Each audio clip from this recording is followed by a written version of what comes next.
Un grupo de adolescentes llegó por la noche a unos viejos silos abandonados para pasar un rato tranquilo lejos de los adultos. Pero sus planes cambiaron bruscamente cuando uno de los chicos notó una escotilla lateral abierta. Se asomó al interior e inmediatamente llamó al 911. El primero en responder a la llamada fue el oficial Michael Thomas.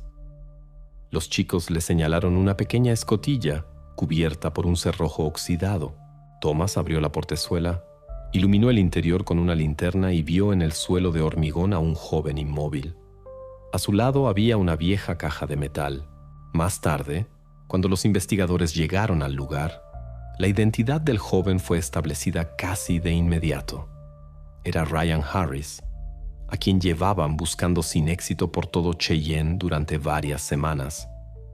Dentro de la caja encontraron objetos personales de su novia, Jenna Marshall, incluyendo fotografías, ropa interior y una horquilla para el pelo que había desaparecido hacía muchos meses. Se hizo evidente que la desaparición de Ryan no había sido una casualidad. La investigación comenzó a esclarecer las circunstancias que llevaron a Ryan a ese silo y a la caja de metal con objetos ajenos. Pronto, la policía descubriría quién y por qué había traído a Ryan hasta allí. Para entender cómo un joven muchacho terminó en una construcción abandonada, es necesario retroceder aproximadamente un mes y observar su vida desde fuera. Ryan Harris nació y creció en el pequeño pueblo de Cheyenne, Wyoming. En el momento de los hechos, acababa de cumplir 19 años. Ryan llevaba una vida de lo más corriente. Llevaba ya 1 año y medio trabajando de forma estable en el rancho local como ayudante del gerente. Sus superiores hablaban positivamente de él, sin quejas. Un chico responsable, que llega a tiempo y realiza su trabajo con esmero. Ryan tenía pocos amigos íntimos, pero cada uno de ellos era una persona de confianza. El más cercano de ellos era Caleb Stone, de la misma edad que Ryan. Los chicos eran amigos desde la escuela primaria y prácticamente crecieron juntos. A menudo se les veía en la cafetería local o en la cancha de baloncesto. Los vecinos estaban acostumbrados a verlos siempre juntos. Además de su amigo, Ryan tenía una novia, Jenna Marshall.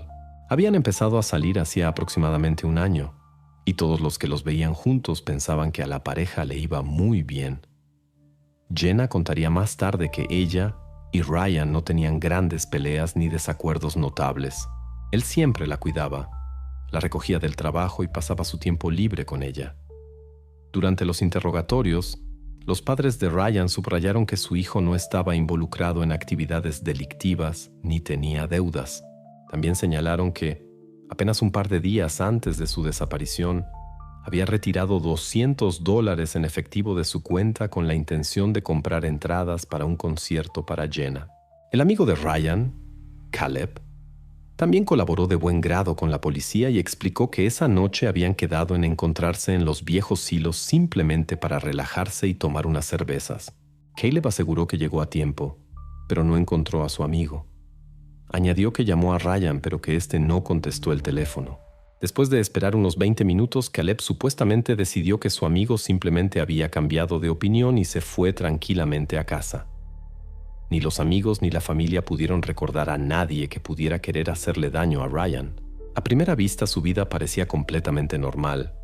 Trabajo en el rancho, una buena relación con su novia, un amigo leal, nada inusual o sospechoso. Sin embargo, fue precisamente esto lo que alertó a los investigadores. Tenían que averiguar por qué un chico de 19 años completamente normal apareció de repente en un lugar aislado junto a una extraña caja con objetos ajenos. La familia y la policía comenzaron a investigar el círculo social de Ryan Harris, con la esperanza de encontrar alguna pista. El 10 de octubre de 2005 fue el último día en que Ryan Harris fue visto con vida. Todo comenzó como de costumbre. La mañana, el trabajo, breves conversaciones con los compañeros. Según el gerente del rancho donde el chico trabajaba desde hacía más de 1 año, cumplió su turno sin incidentes y se fue sobre las 6 de la tarde. No estuvo mucho tiempo en casa. Su madre recordaba que su hijo entró, se cambió rápidamente y parecía tranquilo, aunque un poco cansado. Dijo que por la noche se encontraría con Caleb Stone, su amigo de la infancia. Antes de irse, Ryan comentó que quizás pasaría a ver a Jenna más tarde. Esas fueron las últimas palabras que sus padres escucharon. La correspondencia entre Ryan y Jenna ese día no levantó sospechas. Intercambiaron mensajes cortos, discutiendo planes y el concierto al que pensaban ir juntos. La última vez que Jenna recibió un mensaje de él fue alrededor de las 7:30. Voy a casa de Caleb. Te llamo luego. Después de eso, el teléfono enmudeció. Más tarde, los operadores confirmaron que el dispositivo permaneció activo hasta las 11 de la noche, tras lo cual la señal desapareció por completo. A la mañana siguiente, Ryan no se presentó a trabajar. Sus padres llamaron al rancho, pero allí les respondieron que no había estado y que nadie sabía dónde podía estar. El teléfono seguía sin responder. A las 8 de la mañana del 11 de octubre, la familia Harris acudió a la oficina del sheriff del condado de Laramie y presentó una denuncia oficial por desaparición. 3 días después, la camioneta de Ryan fue encontrada en el arcén de un camino de tierra, Old Depot Road, a 20 millas de la ciudad. El vehículo estaba bien aparcado, las puertas estaban cerradas y dentro se encontraron documentos, llaves y un cable de carga de teléfono. No se encontraron signos de lucha o accidente. Para los padres esto fue una señal alarmante. Ryan nunca abandonaba su coche sin motivo. Comenzaron las búsquedas. Voluntarios, vecinos y amigos se unieron a la causa.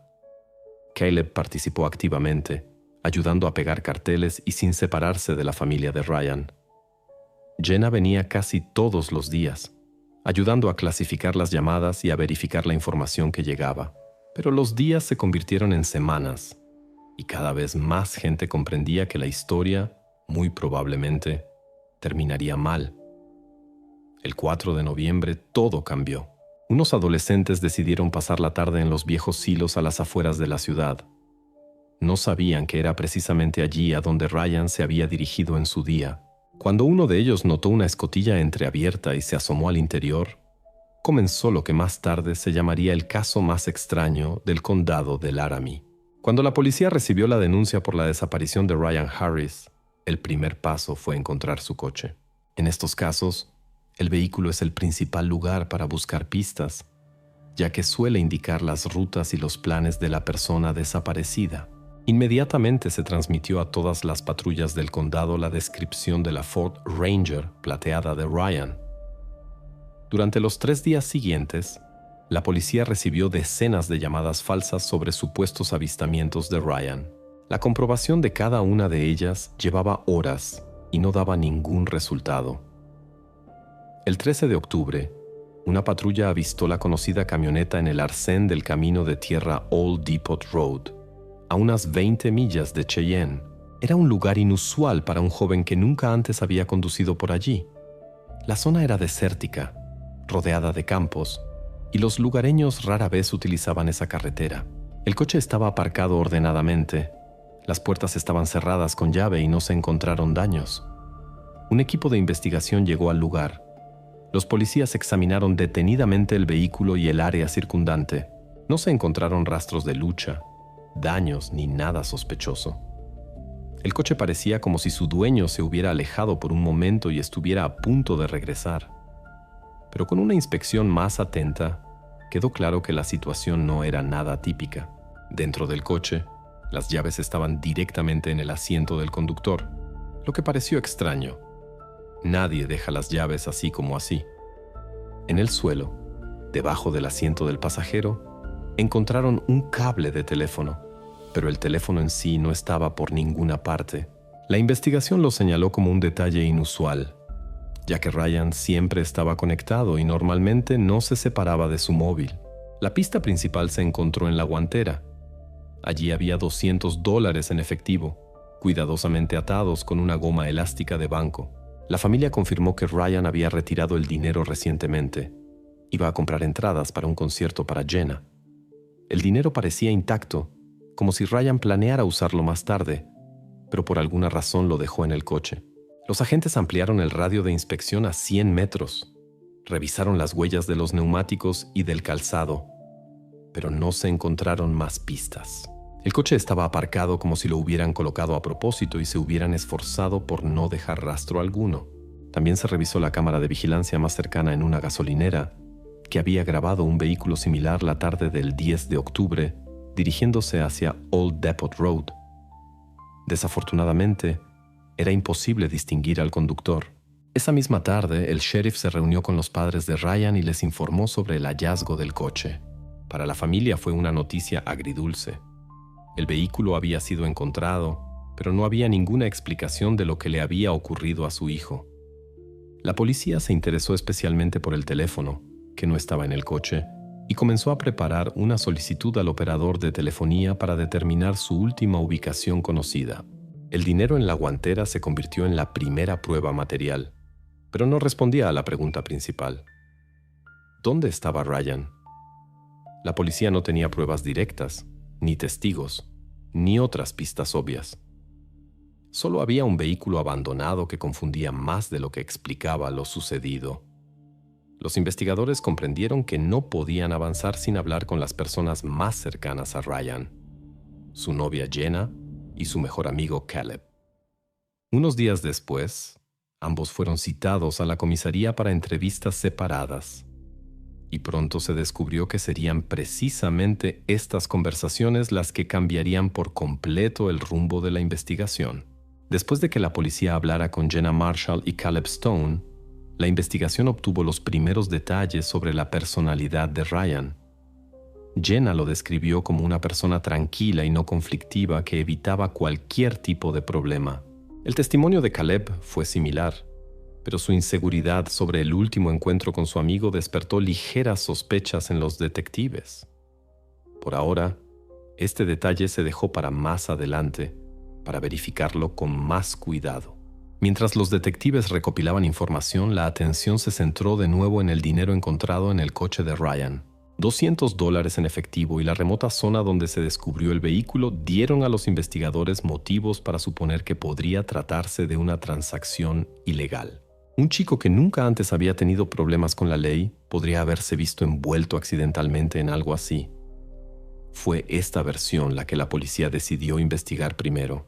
Pronto se descubrió que en Cheyenne había una persona mencionada regularmente en los informes policiales.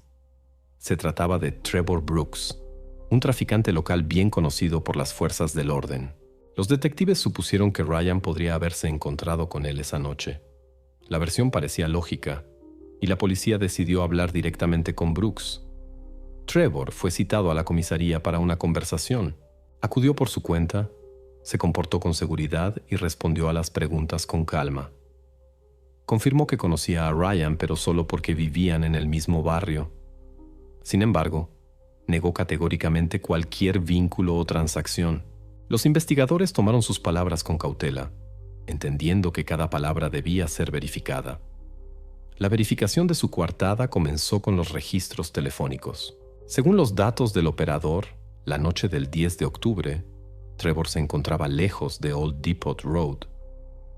Varios testigos confirmaron que pasó toda la noche en un bar, donde lo recordaban bien. Las cámaras de videovigilancia lo grabaron en el establecimiento durante todo el tiempo en que Ryan pudo haber desaparecido. Esto confirmó completamente su testimonio y descartó la participación de Trevor en los sucesos de esa noche. Tras investigar a Brooks, los agentes decidieron examinar más a fondo su entorno. Quizás alguien más podría estar relacionado con Ryan. Sin embargo, ninguno de los conocidos del traficante que fueron investigados conocía siquiera personalmente al joven. En una ciudad de ese tamaño, la gente se conoce rápidamente, y la falta de cualquier conexión convenció a la policía de que la versión no tenía una base real. El último argumento a favor de que el dinero no estaba relacionado con actividades ilegales lo proporcionó el extracto bancario de Ryan. Según los documentos oficiales, había retirado $200 un par de días antes de su desaparición. Los padres confirmaron a los investigadores que el chico iba a comprar entradas para un concierto para Jenna y había preparado ese dinero específicamente para ello. Así, la versión de las drogas, que hasta hacía poco parecía tan prometedora, perdió definitivamente todo su sentido. Tras descartar la versión criminal, la investigación se estancó. La policía ya no tenía pistas evidentes, ni motivos, ni otras versiones. Los detectives decidieron volver a Caleb y Jenna, porque entendieron que la única manera de avanzar era investigar el círculo más cercano de Ryan. Fue entonces cuando descubrirían que la razón de su desaparición se ocultaba mucho más cerca de lo que parecía. A principios de noviembre, la investigación sobre la desaparición de Ryan Harris se había estancado por completo. Todas las pistas habían sido investigadas y descartadas. La policía empezó a pensar que Ryan simplemente había abandonado la ciudad voluntariamente, aunque la familia negaba rotundamente esa posibilidad. Seguían recordando que había retirado dinero por adelantado para un regalo para Jenna y no podía haberse marchado de forma tan repentina. La situación cambió la mañana del 4 de noviembre de 2005. A las 10:47, el operador del condado de Laramie recibió una llamada al 911. Varios jóvenes intentaban explicar que habían encontrado algo aterrador cerca de los viejos silos de la empresa Grain Co. Hablaban de forma entrecortada, interrumpiéndose constantemente. El operador envió inmediatamente a la patrulla más cercana al lugar.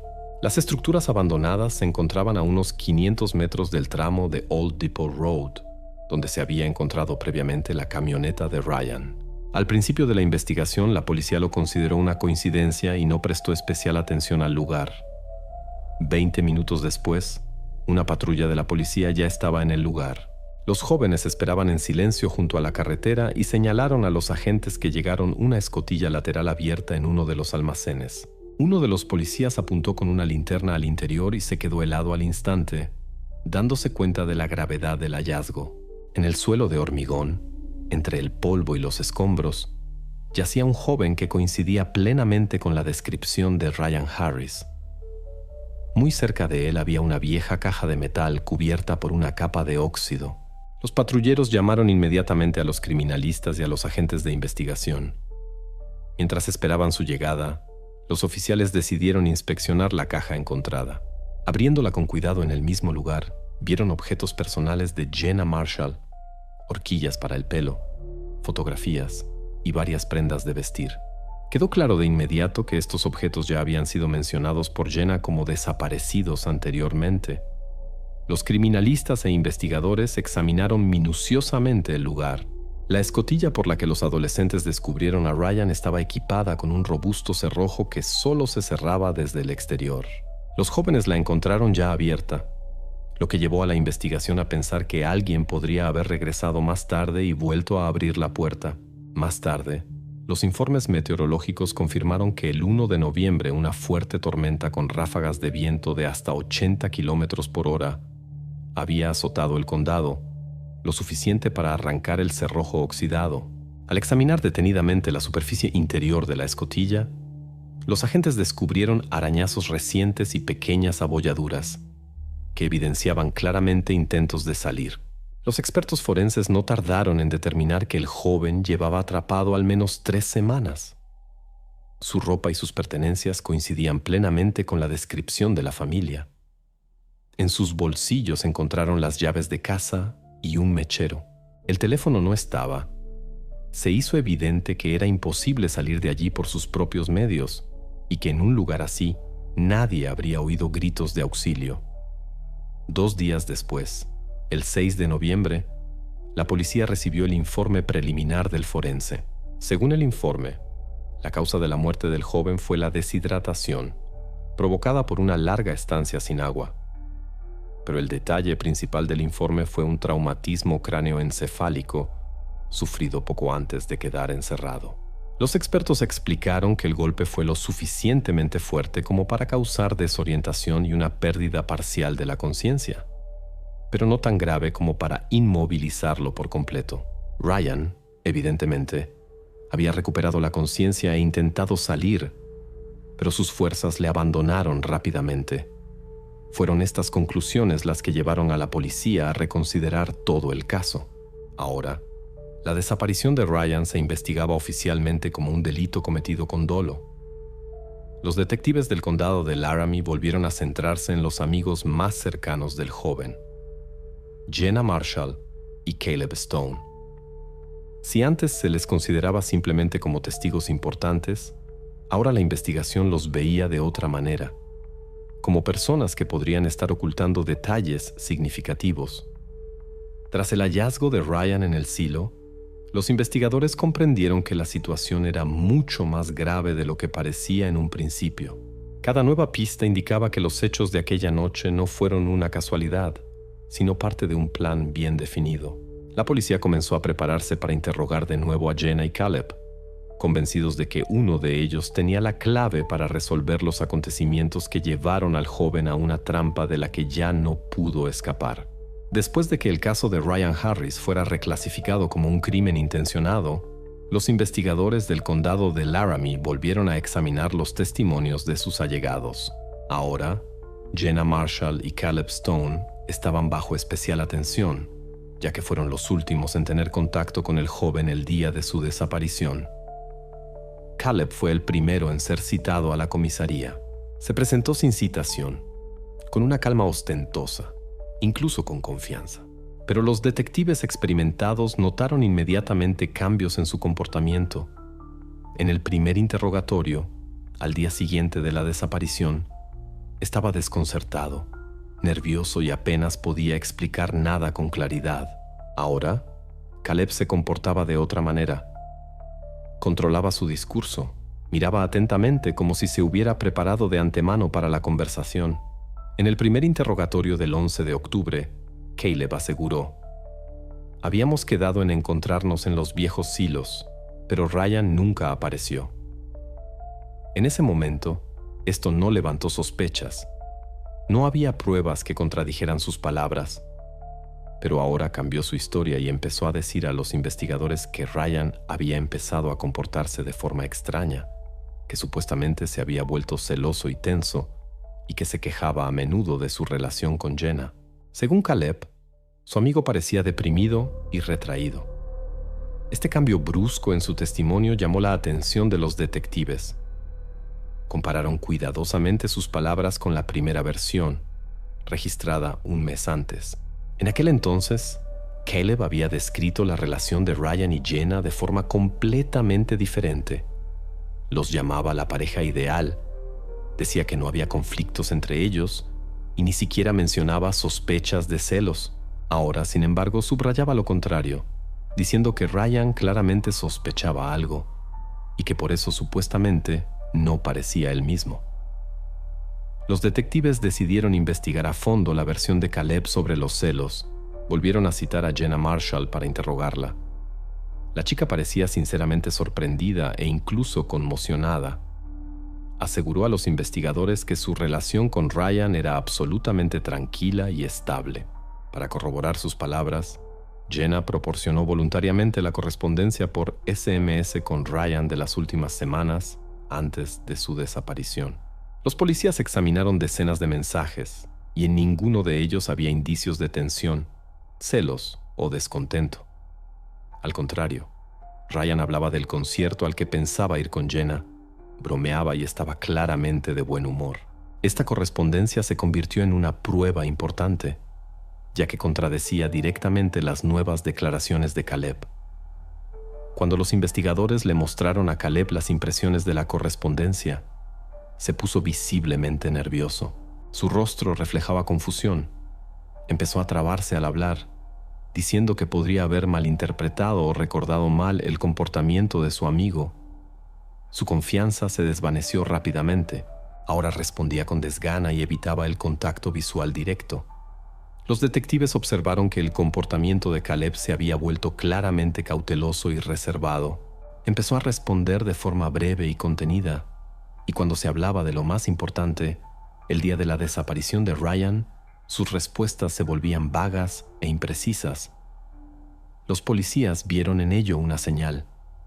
Caleb ocultaba algo importante. Después de esto, la policía decidió investigar más a fondo los antecedentes de Caleb y las circunstancias de sus encuentros con Jenna. Las entrevistas con los vecinos revelaron detalles interesantes. Resultó que últimamente Caleb visitaba con frecuencia la casa de Jenna en ausencia de Ryan. Aparecía supuestamente por asuntos. pero la mayoría de las veces sus visitas coincidían con los momentos en que Ryan estaba ocupado en el trabajo o se encontraba en otro lugar. Tales coincidencias no podían dejar de atraer la atención de la investigación. Jenna admitió que no había notado nada sospechoso en el comportamiento de Caleb anteriormente. No le dio importancia a sus frecuentes visitas y estaba segura de que se trataba simplemente de una relación de amistad. Pero ahora, cuando la policía le señaló esta circunstancia, la chica se puso a pensar y empezó a dudar ella misma de los motivos de Caleb.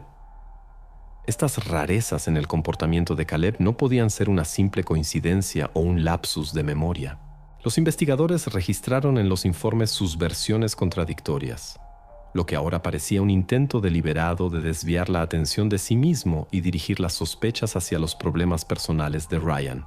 En esta etapa, la policía aún no tenía pruebas sólidas que permitieran acusar directamente a Caleb, pero su comportamiento y las evidentes discrepancias en sus testimonios hicieron que los detectives se fijaran mucho más en su persona y en sus acciones la noche en que Ryan desapareció.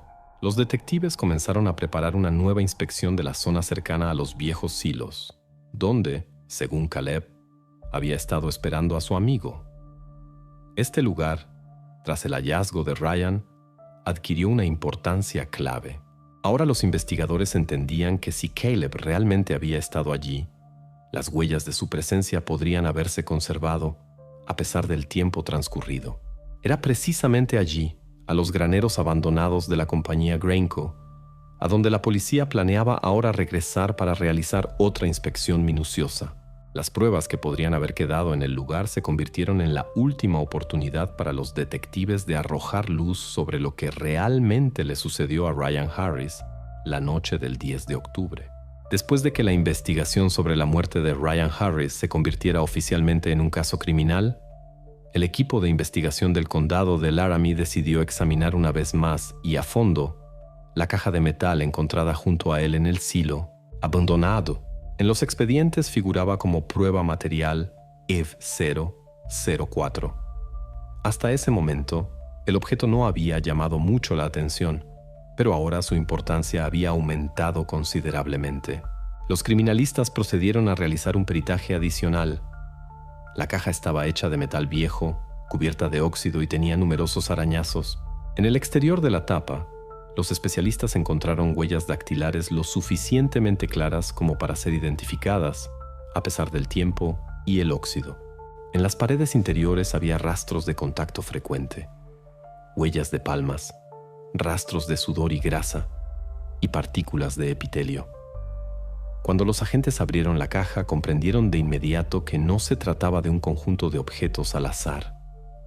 Todo el contenido estaba cuidadosamente ordenado y escondido bajo una capa de periódicos viejos. Lo primero que vieron los detectives fueron fotografías. En ellas aparecía Jenna Marshall, pero todas las fotos habían sido tomadas claramente sin su conocimiento. La chica estaba en la calle, cerca de su casa, en una cafetería, en un aparcamiento.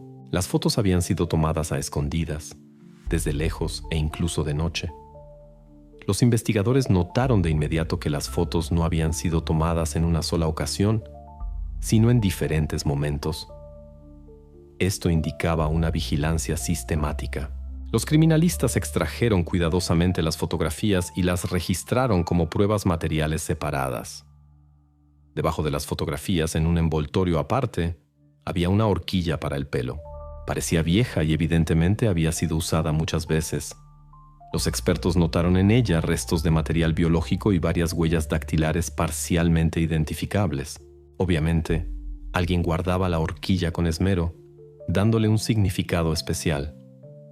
Lo último, en el fondo de la caja, eran objetos personales, prendas de lencería femenina, cuidadosamente dobladas y limpias. Estaban meticulosamente escondidas, como si representaran algo de suma importancia para el dueño de la caja. Quedó claro de inmediato que la persona que había recogido y guardado estos objetos sentía una obsesión particular y un interés malsano por Jenna. Los investigadores prepararon con cautela el procedimiento de identificación, conscientes de lo delicado del momento. Al día siguiente, Jenna fue citada a la comisaría. Le explicaron brevemente lo que iba a suceder. tras lo cual la joven examinó los objetos encontrados. Reconoció la horquilla de inmediato. Jenna contó que era un regalo de su abuela, perdido hacía aproximadamente un año. En ese momento, la chica no le dio importancia pensando que simplemente la había perdido en algún lugar de la casa. Ahora tuvo que admitir que la horquilla había sido robada. Cuando le mostraron las fotografías, Jenna las miró en silencio durante un rato y luego confirmó que las veía por primera vez. No podía imaginar que alguien la hubiera estado vigilando durante tanto tiempo y de forma tan discreta. Esta noticia la conmocionó profundamente y empezó a ser consciente del peligro real. Por último, Jenna identificó los objetos personales que, según recordó, habían desaparecido de su dormitorio hacía varios meses. Dijo que había notado la desaparición, pero en ese momento pensó que simplemente los había perdido. Ahora era evidente que alguien había entrado en su casa y se había llevado sus objetos personales en secreto, de forma gradual y regular. Cada una de sus palabras fue cuidadosamente registrada por los investigadores en el protocolo oficial de identificación. De este modo, se confirmó que todos los objetos le pertenecían realmente y que habían ido desapareciendo gradualmente a lo largo de aproximadamente un año. La chica abandonó la comisaría, profundamente conmocionada. En su comportamiento no había contradicciones ni incertidumbre, solo un sincero shock y ansiedad.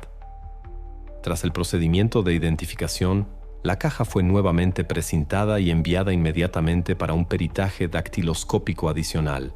Ahora la tarea principal era establecer la identidad del propietario de las huellas encontradas. En primer lugar, los investigadores tenían la intención de compararlas con las muestras de Caleb Stone, teniendo en cuenta sus extrañas declaraciones y su comportamiento en los interrogatorios anteriores. Pero mientras no hubiera resultados del análisis, esto seguía siendo solo una de las versiones que aún había que verificar. Así, los detectives aún no podían afirmar de forma concluyente a quién pertenecía la caja. Solo entendían que la persona que la había montado sentía una obsesión patológica por Jenna. Fue este descubrimiento lo que llevó al equipo de investigación a tomar la decisión de preparar urgentemente un registro en la casa de Caleb Stone. Los detectives esperaban que si su versión era correcta, objetos similares u otras pruebas podrían haberse conservado también en su casa. Sin embargo, todavía no había certeza de que las huellas de la caja coincidieran exactamente con las de Caleb. Más tarde, los investigadores determinaron que Caleb había trabajado durante el verano en el almacén de Grain Co. y tenía acceso a esos silos. Eligió ese lugar porque lo consideraba abandonado y seguro. Ahora la investigación se acercaba a su punto clave: la verificación del principal sospechoso y su entorno inmediato.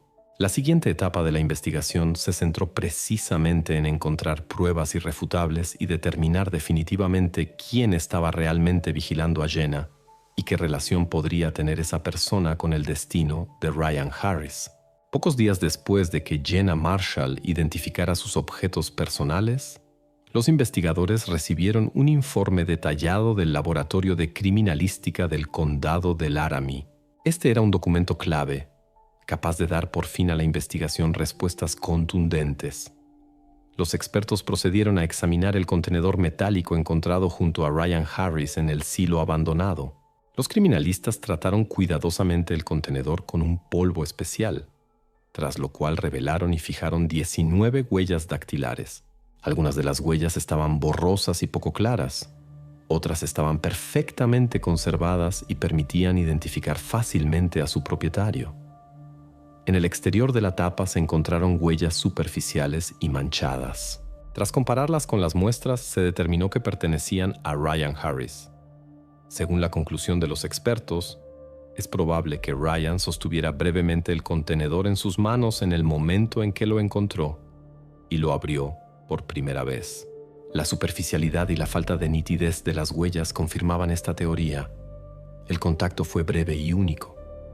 Sin embargo, se encontraron huellas mucho más importantes en el interior del contenedor, en la cara interna de la tapa, en los laterales y en el fondo. Estas huellas se distinguían por su especial claridad y abundancia. Los expertos concluyeron con seguridad que una misma persona había utilizado este contenedor con regularidad y durante un largo periodo de tiempo. Las huellas dactilares del interior pertenecían a Caleb Stone, lo que se confirmó al compararlas con las muestras tomadas durante sus primeros interrogatorios. Por la disposición de las huellas, los criminalistas pudieron describir los hábitos del propietario. El contenedor se abría con cuidado con ambas manos, el contenido se sacaba con frecuencia y delicadeza, recolocándolo y examinándolo repetidamente. Las huellas se superponían, demostrando un contacto regular y sistemático. Esto indicaba que los objetos guardados en su interior tenían un valor especial para su propietario. Una vez que el informe del laboratorio fue presentado a los investigadores, el jefe del equipo anunció oficialmente a sus colegas que ahora tenían una conexión irrefutable entre Caleb Stone, el contenedor y los objetos personales de Jenna Marshall. De este modo, la investigación logró por primera vez obtener una prueba material fiable que vinculaba a Caleb con la pista clave. Estas conclusiones obligaron a los agentes a reconsiderar las versiones iniciales. Caleb había insistido anteriormente en la versión de los celos, pero los nuevos hechos demostraban un motivo completamente diferente. Ahora la investigación se centró en la versión según la cual Caleb había estado acosando a Jenna durante mucho tiempo, recogiendo en secreto sus objetos personales y fotografías. Ryan, al descubrir accidentalmente este secreto, puso a Caleb en una situación de pánico, lo que le llevó a tomar la decisión fatal de ocultar sus acciones a cualquier precio. Así, el caso, que comenzó con una misteriosa desaparición, pasó a la investigación de un acoso de varios meses que terminó en un final trágico. El informe dactiloscópico se convirtió en el punto de partida para demostrar el verdadero motivo. Una obsesión enfermiza, y no simples celos, como se había supuesto inicialmente. Los investigadores tomaron ahora la decisión definitiva de preparar y llevar a cabo un registro autorizado en la casa de Caleb Stone. Era allí donde esperaban encontrar pruebas adicionales que confirmaran que el contenedor encontrado no era, ni mucho menos, el único escondite utilizado por el sospechoso para sus colecciones secretas. Tras recibir los resultados del análisis forense que confirmaban la conexión de Caleb Stone con el contenedor metálico, surgió una nueva e importante pregunta para los investigadores. Dudaban de si Caleb podría haber metido a Ryan Harris dentro del silo por sí mismo, sin la ayuda de nadie. Los detectives entendían que de esto dependía si debían buscar a una segunda persona, o si Caleb era el único implicado. Para comprobar a fondo esta versión, los investigadores organizaron una prueba detallada directamente en el lugar del crimen, en el mismo silo de la empresa Grainco. Los criminalistas y los agentes reprodujeron las condiciones lo más fielmente posible a las de la noche de la desaparición de Ryan. La misma hora del día, una iluminación similar, la misma posición de la escotilla y el entorno circundante. Para llevar a cabo el experimento se utilizó un modelo que imitaba al máximo el peso y la complexión de Ryan. El maniquí pesaba unas 170 libras, lo que correspondía a los parámetros físicos del joven. Esta construcción permitía a los expertos evaluar con precisión el nivel de esfuerzo y la facilidad de manipulación necesarios para introducir el objeto en el interior. El equipo de investigación contó con la colaboración de un agente de policía de estatura y condición física similares a las de Caleb Stone. Debía intentar meter él solo el maniquí por la estrecha escotilla del silo. Los expertos y criminalistas observaron atentamente cada uno de sus intentos, registrando el tiempo y el esfuerzo. Los primeros intentos suscitaron ciertas dudas en los investigadores. El agente intentó meter el objeto cogiéndolo con ambas manos, pero el cuerpo no cabía por la escotilla y se atascó varias veces en el borde. Parecía que físicamente era extremadamente difícil para una sola persona hacerlo. Los investigadores empezaron a considerar la posibilidad de que hubiera otra persona presente. El primer experimento fracasó. El cuerpo del maniquí se atascó en la abertura. Uno de los expertos sugirió cambiar el ángulo, y solo después de varios intentos fallidos el experimento tuvo éxito. Cambió el ángulo de agarre del maniquí, lo levantó con el hombro, dirigiendo el cuerpo hacia la abertura desde un ángulo diferente. Este intento tuvo éxito. El maniquí pasó por la escotilla sin dificultades significativas, y las posteriores repeticiones del experimento confirmaron que, con el enfoque y la posición correctos, un hombre adulto es capaz de realizar una acción similar por sí mismo. Los especialistas grabaron en video y en actas cada paso de la comprobación. También se señaló que el esfuerzo físico requerido estaba totalmente al alcance de una persona de la complexión de Caleb Stone, especialmente si se tiene en cuenta la situación de estrés en la que se encontraba. Tras una serie de repeticiones exitosas, el personal del laboratorio descartó por completo la necesidad de un segundo participante en los hechos.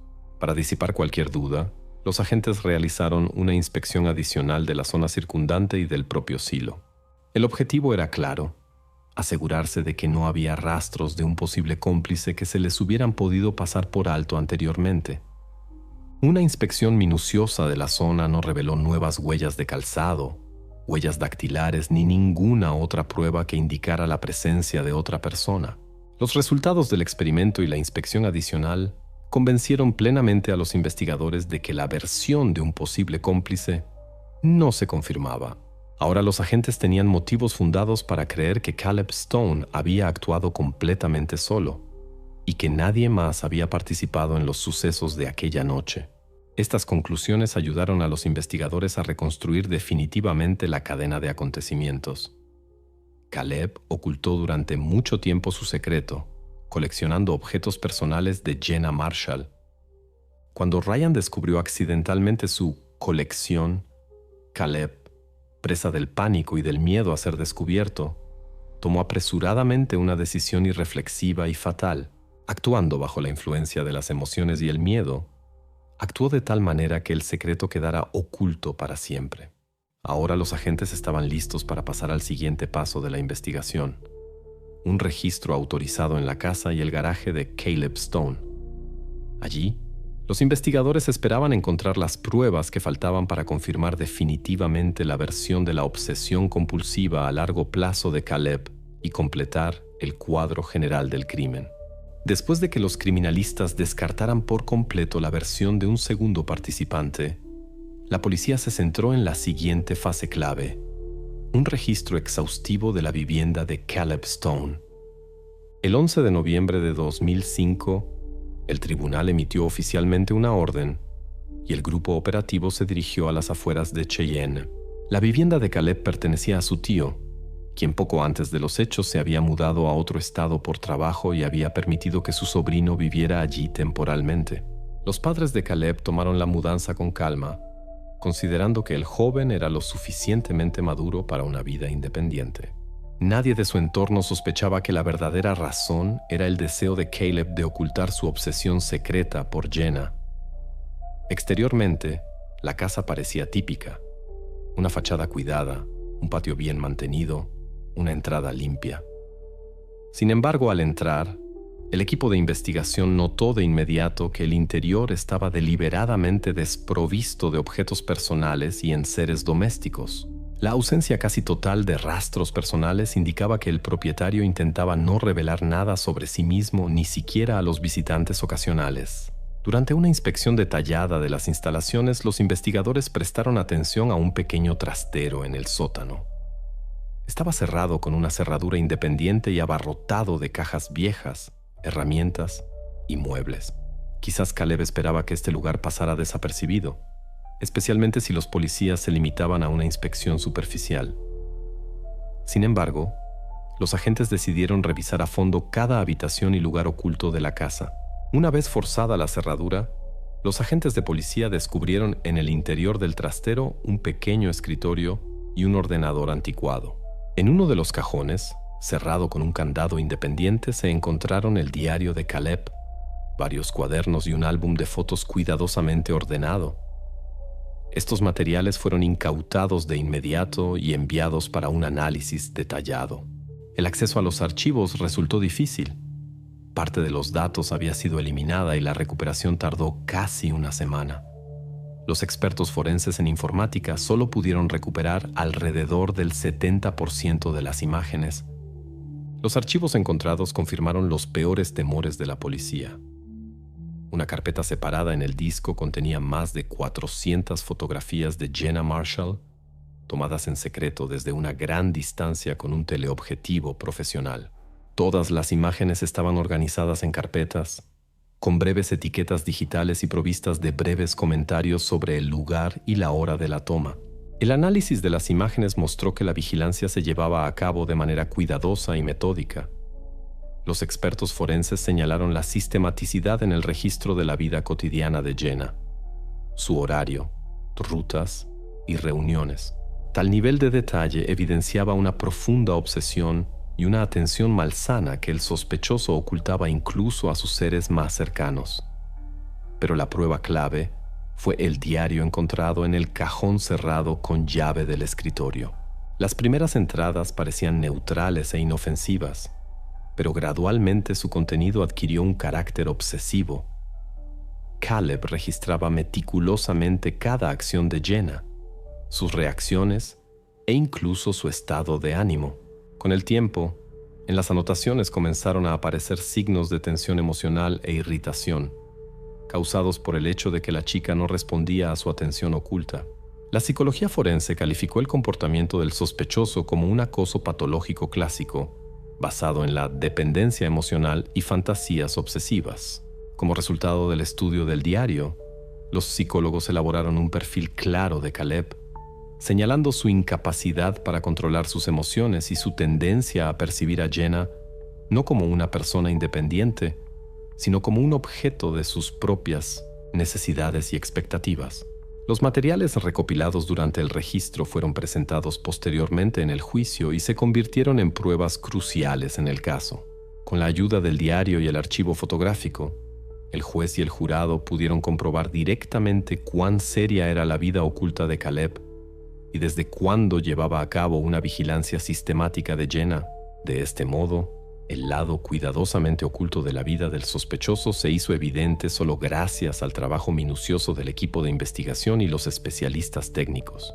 Caleb claramente contaba con que su escondite no sería descubierto, y fue precisamente este error lo que permitió a la policía desvelar por completo sus motivos y su verdadero carácter.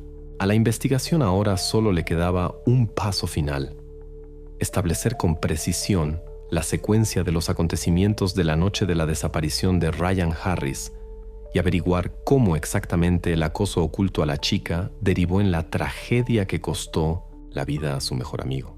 El 11 de noviembre de 2005, Caleb Stone se encontraba en la sala de interrogatorios de la comisaría del condado de Laramie. Oficialmente todavía tenía la condición de testigo y suponía que la conversación era meramente aclaratoria.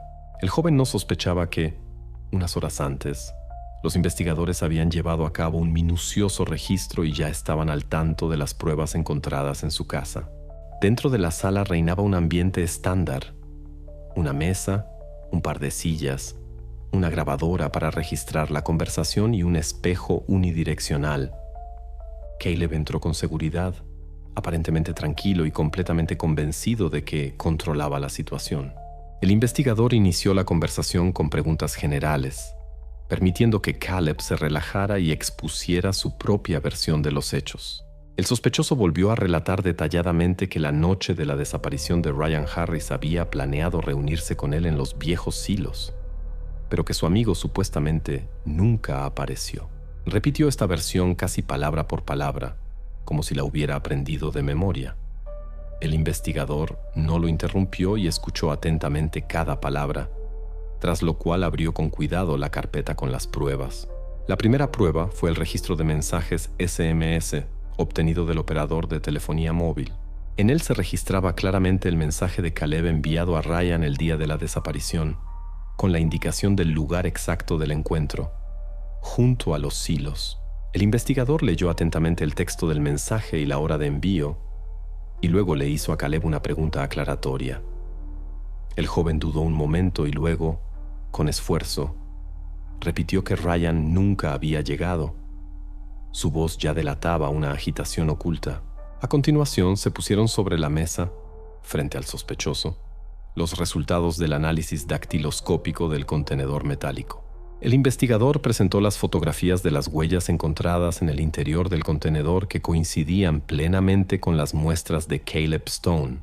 El sospechoso guardó silencio durante un largo rato, examinando atentamente las imágenes y tratando visiblemente de encontrar las palabras adecuadas. Al final, simplemente bajó la mirada y no dijo nada. El siguiente paso fueron las fotografías de Jenna Marshall, extraídas de los archivos recuperados del ordenador.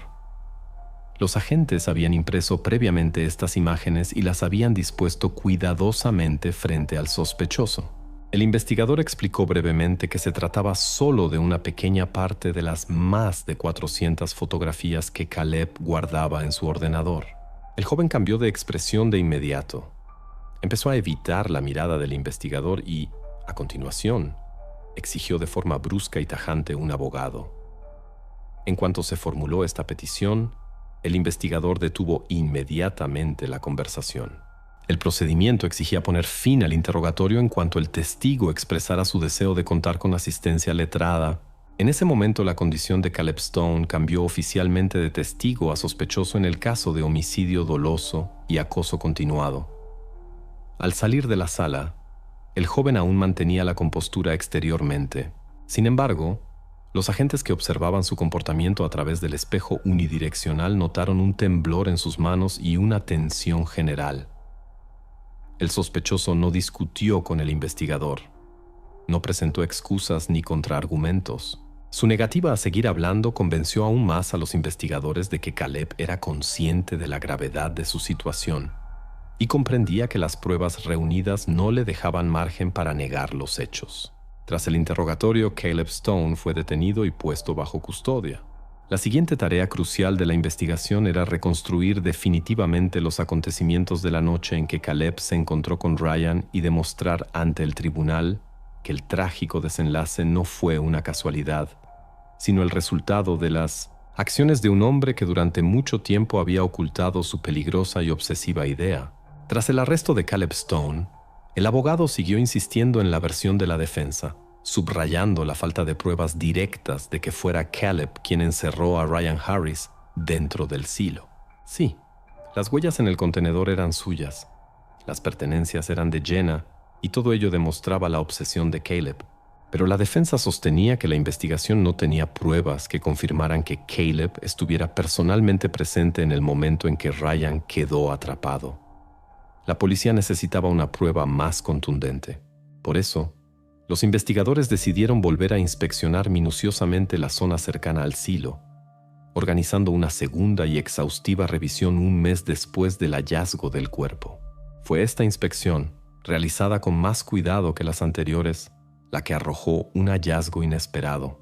En la tierra, bajo la estructura metálica del entarimado, los investigadores encontraron el teléfono de Ryan Harris, que no habían encontrado ni en la primera inspección del lugar, ni después. Se trataba de un Nokia 6230, un modelo popular de principios de los años 2000, que contaba con una grabadora de voz integrada. El teléfono yacía sin la tapa trasera ni la batería. La carcasa estaba dañada y sucia. El teléfono pudo haber caído bajo el entarimado durante la limpieza de escombros o por un corrimiento de tierras tras las lluvias. De otro modo, era imposible explicar su tardío hallazgo. Por el número de serie, el dispositivo fue identificado inequívocamente como perteneciente a Ryan. El peritaje de los especialistas locales demostró de inmediato que el teléfono estaba gravemente dañado y no podía ser reparado por métodos convencionales. Entonces, el dispositivo fue enviado al laboratorio del FBI en Quantico, donde existían tecnologías para extraer datos incluso de dispositivos dañados de principios de los años 2000. El trabajo de los expertos llevó varias semanas. Los resultados iniciales parecían estándar: SMS, números de teléfono, lista de llamadas. Pero la clave resultó ser un archivo de audio, grabado con la grabadora de voz integrada del teléfono.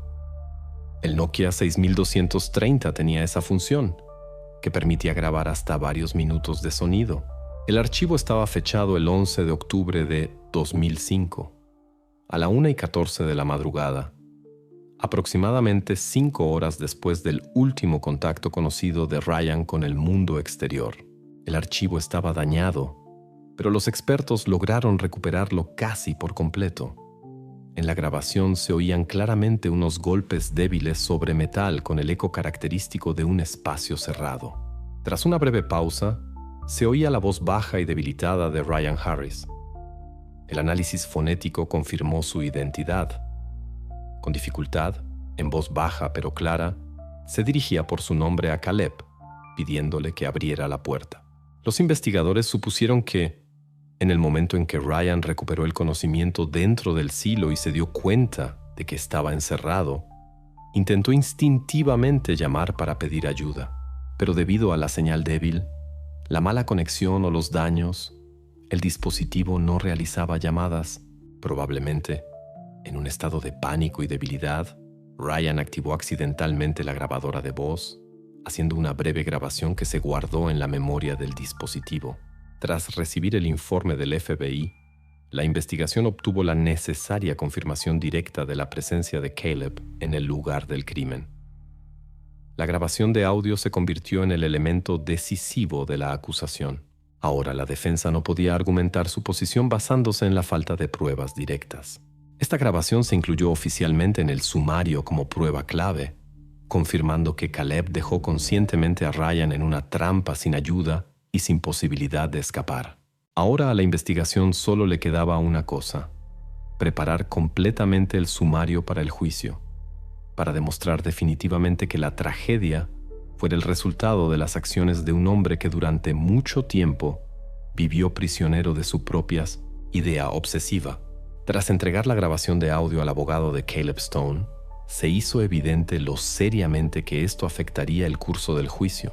La posición de la defensa, basada anteriormente únicamente en la falta de pruebas directas de la participación personal de Caleb en el encierro de Ryan en el silo, se debilitó considerablemente. El abogado solicitó una reunión confidencial con el fiscal del condado de Laramie para discutir la estrategia a seguir en el caso y la posibilidad de cambiar el enfoque antes del inicio del juicio.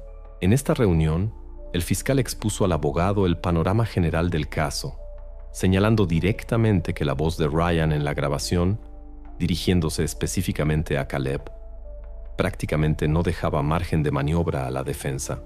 Durante la conversación quedó claro que la defensa ya no podría mantener su línea de conducta anterior en el tribunal y se vería obligada a buscar una estrategia alternativa. Poco después de esta reunión, el abogado visitó a Caleb en la cárcel del condado. Esta conversación fue larga y tensa. Al principio, Caleb insistió categóricamente en su inocencia y repitió su versión anterior. Pero después de que el abogado le permitiera escuchar personalmente la grabación de audio recuperada, el comportamiento del sospechoso cambió drásticamente. Estaba claramente atónito y no esperaba que su presencia y su papel hubieran sido registrados con tanta claridad. 2 días después de la reunión con su abogado, Caleb Stone anunció que estaba dispuesto a prestar una nueva declaración oficial. En un interrogatorio especial en presencia de su abogado y de los investigadores, expuso por primera vez de forma detallada y exhaustiva su propia versión de lo sucedido. Caleb confirmó que esa noche había concertado una cita con Ryan en los viejos silos para beber algo y hablar. En sus nuevas declaraciones afirmó que no esperaba en absoluto que Ryan encontrara el contenedor con los efectos personales de Jenna, cuidadosamente escondido en el silo. Cuando Ryan salió con el contenedor y empezó a hacer preguntas incómodas, Caleb entró en pánico por el repentino miedo a ser descubierto. Se desató una fuerte discusión entre los amigos, a raíz de la cual Caleb empujó con fuerza a Ryan. El joven cayó, golpeándose contra la base de hormigón del silo. Caleb dijo a los investigadores que en ese momento estaba completamente seguro de que había ocurrido lo irreparable. En estado de pánico decidió ocultar lo sucedido, no llamó a una ambulancia y en un arrebato de emoción y miedo, escondió a Ryan dentro del silo, cerrando la pesada escotilla. Afirmó que no era consciente de que Ryan todavía estaba vivo y que sus acciones tendrían consecuencias tan trágicas. Al final de la conversación, Caleb admitió su papel en lo sucedido, pero subrayó que había actuado de forma impulsiva y sin control debido al pánico que se apoderó de él en ese momento. Ahora, basándose en estas nuevas declaraciones, la defensa pretendía convencer al tribunal y al jurado de que lo ocurrido no fue un crimen premeditado, sino un trágico accidente. Los investigadores registraron detalladamente las nuevas declaraciones de Caleb, cotejándolas con todas las pruebas y resultados de peritajes obtenidos anteriormente. Comprendieron que ahora tendrían que verificar minuciosamente hasta qué punto la nueva versión del sospechoso se correspondía con la realidad. La investigación entraba en su fase final, y la siguiente etapa sería el juicio, en el que se decidiría definitivamente el grado de responsabilidad de Caleb Stone. Tras la confesión de Caleb Stone, la investigación pudo reconstruir por completo y sin lugar a dudas los acontecimientos de la noche del 10 de octubre. Todos los detalles y motivos de los implicados encajaron en una imagen única y clara. Alrededor de las 8 de la noche, Caleb envió un SMS a Ryan, proponiéndole reunirse en los viejos silos de la compañía Grainco. Al principio parecía extraño que dos amigos íntimos eligieran un lugar tan remoto e incómodo para hablar, pero la explicación de Caleb aclaró la situación. El caso es que era precisamente en uno de esos silos donde se encontraba su contenedor cuidadosamente escondido con las pertenencias de Jenna. Aquella noche, Caleb planeaba trasladar discretamente ese escondite a otro lugar más seguro. Al concertar la cita cerca, esperaba hablar rápidamente con su amigo y terminar tranquilamente lo planeado una vez que Ryan se hubiera marchado.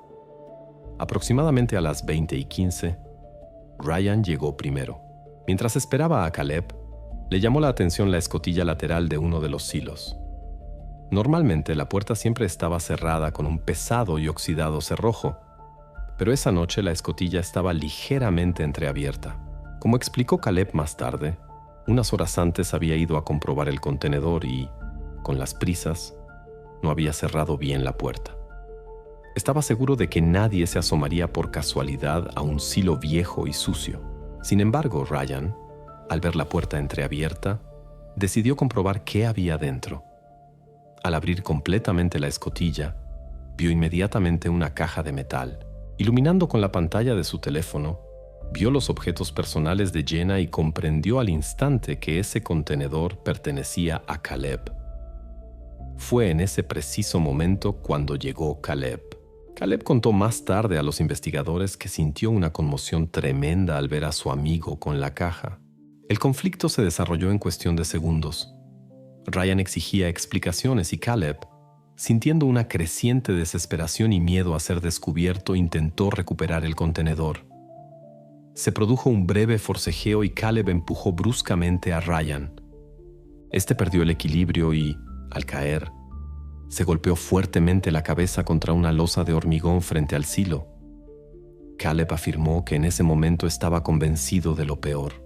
Presa del pánico, tomó la decisión impulsiva e irreflexiva de ocultar lo sucedido. Trasladó a Ryan al interior del silo a través de la misma escotilla. Arrojó el contenedor detrás y cerró con fuerza el pesado cerrojo metálico.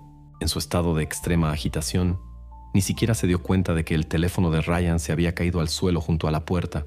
Como demostró más tarde el análisis forense, es probable que Ryan estuviera vivo e intentara salir durante un tiempo, pero el cerrojo metálico solo se abría desde el exterior. En el interior de la puerta del silo se encontraron numerosas marcas de intentos de salida.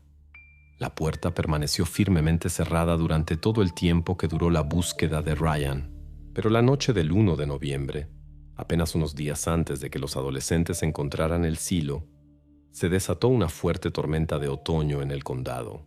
El viento y la lluvia dañaron gravemente las oxidadas fijaciones del cerrojo, y la escotilla se entreabrió ligeramente por sí sola. Fue así, entreabierta, como la encontraron los adolescentes el 4 de noviembre. Todos los detalles de la declaración de Caleb se confirmaron con los resultados del experimento de investigación y los análisis periciales. Desde la hora de envío del mensaje y la grabación del archivo de audio hasta la posibilidad de trasladar físicamente a una persona inconsciente al interior del silo. Esta reconstrucción se convirtió en la versión oficial de la investigación, explicando lógicamente todas las extrañezas e incongruencias del cuadro inicial del suceso. Ahora la investigación pasaba a su última etapa, el juicio, en el que un jurado deberá tomar la decisión final sobre el grado de culpabilidad de Caleb Stone por los hechos de aquella fatídica noche. Julio de 2006. En la sala del Tribunal de Distrito de Laramie se congregó una multitud: periodistas, familiares y amigos, y simples residentes locales profundamente conmocionados por el caso. El juicio de Caleb Stone se convirtió en uno de los acontecimientos más sonados de los últimos años. El jurado se enfrentaba a una tarea difícil: determinar si las acciones de Caleb fueron un trágico error o un crimen deliberado, provocado por la indiferencia hacia el destino de un amigo. El fiscal fue el primero en dirigirse al tribunal. Con calma y seguridad, relató cómo se desarrollaron los acontecimientos de aquella tarde de octubre, llamando la atención del jurado sobre cada detalle. El fiscal subrayó que, tras la caída de su amigo, Caleb no llamó a una ambulancia, no informó a la policía, sino que tomó medidas concretas para ocultar las pruebas del suceso. Afirmó que era precisamente esta inacción, en opinión de la acusación, la que demostraba la total indiferencia de Caleb hacia el posible destino de Ryan. Un momento especialmente significativo del proceso fue la declaración de Jenna Marshall. En la sala del tribunal le mostraron los objetos del contenedor metálico. Jenna reconoció con dificultad cada objeto, señalando que nunca supo que sus pertenencias personales pudieran formar parte de la obsesión enfermiza de alguien. En un momento dado, la joven no pudo contener las emociones. Las lágrimas de Jenna, su voz temblorosa por la emoción, causaron una fuerte impresión en todos los presentes. A continuación, declaró ante el jurado el perito forense. Su testimonio fue de vital importancia para comprender los hechos. Explicó que la lesión que sufrió Ryan al caer no fue la causa de su muerte inmediata. Según los datos médicos, el joven permaneció con vida durante bastante tiempo. La causa principal de la muerte fue la deshidratación en el espacio cerrado del silo. Las marcas en el interior de la puerta también mostraban claramente que Ryan recuperó la conciencia e intentó salir en repetidas ocasiones. Tras la conclusión del forense, el fiscal reprodujo la grabación de audio recuperada del teléfono de Ryan. En la sala se oyó una voz débil que pronunciaba claramente las palabras: «Caleb, abre». En el momento de esta grabación, Caleb ya había abandonado el lugar del suceso y físicamente no podía oír la petición de su amigo. El propio Caleb afirmó que tras la caída estaba completamente seguro de que Ryan había muerto en el acto. Por eso, según sus palabras, no pidió ayuda, sino que decidió ocultar lo sucedido. La defensa insistió en que las acciones de Caleb fueron provocadas por el pánico y el shock. El abogado explicó al jurado que Caleb, en ese momento, no estaba en condiciones de evaluar la situación con objetividad. Pidió al tribunal que considerara lo sucedido como una trágica casualidad y un error irreflexivo de un joven, y no como un delito premeditado. Sin embargo, el jurado tuvo en cuenta no solo las declaraciones emocionales del abogado, sino también los hechos jurídicos. Según la ley, Caleb estaba obligado a prestar auxilio e informar inmediatamente del suceso a las autoridades, aunque creyera que su amigo había fallecido. En lugar de eso, dejó conscientemente a Ryan en el silo, cerrando el pesado cerrojo y privándole de cualquier posibilidad de salvación en caso de que aún estuviera vivo. Fue este hecho el que resultó decisivo en la deliberación del jurado. El jurado tardó mucho en llegar a un acuerdo. Las primeras horas de deliberación fueron acaloradas, y una parte consideró lo ocurrido un accidente. Tras varias horas de deliberación, el jurado emitió un veredicto unánime. Caleb Stone era culpable de homicidio en segundo grado, un delito cometido sin un plan premeditado, pero con una clara y total indiferencia hacia la vida de otra persona. Al dictar sentencia, el juez subrayó la gravedad de las consecuencias de las acciones del acusado y le impuso una pena de cadena perpetua con posibilidad de solicitar la libertad condicional después de 25 años. Al oír la sentencia, Caleb no reaccionó y siguió mirando al suelo en silencio. Los padres de Ryan y Jenna recibieron la decisión del tribunal con calma y sin muestras externas de emoción. Así concluyó el juicio de un caso que comenzó con una desaparición inexplicable y terminó con el descubrimiento de una verdad sombría y cruel. Pero incluso después de dictarse la sentencia, a muchos habitantes del condado les quedó una pregunta. ¿Se podría haber evitado esta tragedia si al menos una decisión de aquella fatídica noche hubiera sido diferente? Tras dictarse la sentencia, muchos residentes del condado de Laramie intentaron volver a su vida normal. Sin embargo, olvidar lo sucedido resultó imposible. La tragedia afectó profundamente a la comunidad local, convirtiéndose en una especie de leyenda oscura de Cheyenne. Una de las primeras en sentir la imposibilidad de seguir viviendo como antes fue Jenna Marshall. La joven sobrellevó con dificultad la intensa atención de vecinos y periodistas. En 2007, tomó la decisión final de abandonar Wyoming y se mudó a la costa este, a una pequeña ciudad donde nadie la conocía. Jenna cambió su apellido y cortó deliberadamente todos sus lazos anteriores, intentando distanciarse por completo del pasado y dejar atrás los duros recuerdos. Mientras tanto, los hilos de la empresa Grainco, donde ocurrió la tragedia, se convirtieron en un lugar de peregrinación constante para curiosos y aficionados a las historias criminales. A pesar de las medidas de seguridad y las advertencias de las autoridades, la gente seguía acudiendo, tomando fotografías e intentando entrar. Esto obligó a la administración local en 2008 a tomar la decisión de demoler por completo las estructuras. Como resultado, en el lugar de los graneros solo quedó un solar, que poco a poco se fue cubriendo de hierba y prácticamente desprovisto de recuerdos de lo sucedido.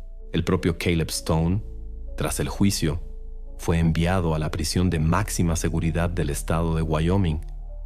Al principio, se encerró completamente en sí mismo, no hablaba con sus compañeros de celda, rechazaba cualquier entrevista o comentario. Solo después de años, Caleb comenzó a interactuar gradualmente con los psicólogos de la prisión, aceptando consultas, aunque incluso con ellos evitaba discutir los detalles de aquel día. Según la legislación, la primera oportunidad para que Caleb solicite la libertad condicional no llegará antes de 2031. Quizás con el tiempo pueda hablar más abiertamente de sus sentimientos, experiencias y percepción de los hechos, aunque es poco probable que aporte nuevos datos, ya que el caso está completamente resuelto desde hace mucho tiempo. La investigación y el juicio establecieron firmemente que el autor del crimen fue precisamente Caleb Stone. Su motivo fue una obsesión enfermiza por Jenna y un intento de pánico por ocultar la verdad sobre su vida secreta. La secuencia de los hechos y las circunstancias tampoco dejaban lugar a dudas. Caleb invitó a Ryan, se produjo un enfrentamiento y luego tomó la fatal decisión de ocultar el suceso en lugar de pedir ayuda. No obstante, incluso después de finalizar la investigación y el proceso judicial, algunos detalles quedaron sin aclarar. La investigación nunca pudo establecer con absoluta precisión cuánto tiempo permaneció consciente Ryan Harris tras la caída y el cierre del silo. También quedó para siempre sin saber si Ryan era consciente de que se encontraba junto al contenedor lleno de objetos personales de su novia. Estos puntos quedaron como enigmas sin resolver, generando constantemente debates entre quienes conocían la historia. Se convirtieron en una especie de recordatorio de que ninguna investigación, por muy exhaustiva que sea, puede responder a todas las preguntas y que algunos misterios permanecen sin respuesta para siempre. Ahora, este caso forma parte de la historia criminal del condado de Laramie, recordando a los residentes locales lo fácil que la obsesión y el afán por ocultar la verdad pueden destruir la vida no solo de los directamente implicados, sino también de muchas otras personas a su alrededor.